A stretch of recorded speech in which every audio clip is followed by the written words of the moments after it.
What's up everyone, welcome to another video. Today we're going to 3D print some more rock sliders for my SCX24. So I already have some rock sliders on here that I 3D printed a while ago. I actually made a video about that. I'll put a link to that in the description of this video if you want to check that out after this video. But I want to try a few more options just to see which ones I like the best, like which ones look better or which ones actually function better, which ones help it slide over rocks best. Also, if you want to print some of these for yourself, there's a link in the description of this video to where you can get them on Thingiverse, and I did not design them, so all credit goes to whoever designed them. So let's jump over to my computer and I will show you what it looks like in Thingiverse and Cura, and then we can print them. So here they are on Thingiverse. You can see it right there. It looks pretty awesome.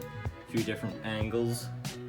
More pictures of them. They look like they'll be pretty good. Here they are in Cura. They're supposed to take about an hour and 22 minutes with the current settings. If it doesn't work, we can always try it again. It's not supposed to take that long.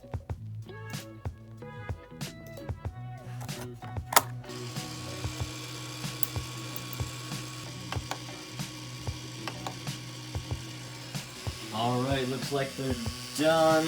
They actually look pretty good. So here they are. They look pretty nice actually. The supports were really hard to get out, and on this one I actually cracked it just a bit. Not sure how well you can see that, but yeah, right there. When I was getting the supports off, just because these are so thin and the supports were so hard to get off, and then it was really stringy. But I think they're pretty good now, and I don't think that crack will matter that much. I mean, we're only crawling with it, we're not like bashing it or anything, so it should stay together. Now we just gotta put them on and test them out.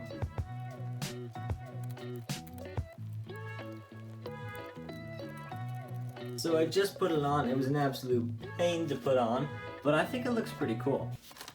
It's not as noticeable as the other one. I still have the other side on, but it just looks a bit more like it's a part of the car. It just looks like it's supposed to be there. Whereas this one kind of just sticks out at a weird angle. So I'm not entirely sure. I'll throw this other one on. Also not gonna film that one. Then we can go try it out. So we got both rock sliders on, and they look pretty awesome. But I need to post this video on Saturday, and it is Friday night, and I ran out of time to film anything else. So I'll make a running video of this, testing out these new rock sliders, probably next week Saturday. But if you're watching this after I uploaded that video, click right here on the screen for that, and I will see you over there.